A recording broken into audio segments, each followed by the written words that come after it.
ලෝකයෙන් බිදක් සමග ට්‍රැවල් විත් යෂ්. අද අපි ගමන් කරනවා ජෝර්ජියාවේ කඳු අතර සැඟවුණු අපූරු ස්ථානයට. ගර්ගෙට් ට්‍රිනිටි චර්ච්. එහෙම නැත්නම් ගර්ගෙට් ත්‍රිත්ව දේවස්ථානයට. මෙම පුරාණ පල්ලිය 14 වෙනි සියවසේ ඉදි කළ එකක්. මුහුදු මට්ටමේ සිට මීටර් 2170ක් උඩින් තමයි පිහිටලා තියෙන්නේ.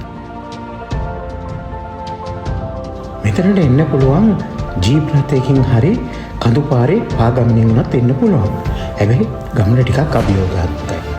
නමුත් ඉහළට ළඟා වෙන විට දකින්න ලැබෙන දසුන නම් හරිම වටිනවා.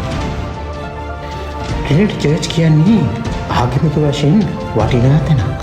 ඉතා සරල නමුත් ගැඹුරු ආත්මීය හැඟීමක් ලබා දෙන ස්ථානයක්.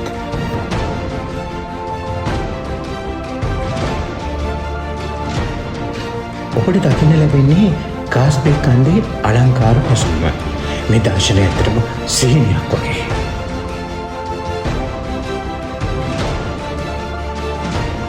ඔබ ජෝර්ජියාවට යන්න හිතනවා නම් මේ ස්ථානය අනිවාර්යයෙන්ම ඔබේ ලයිස්තුවට එක් කරගන්න.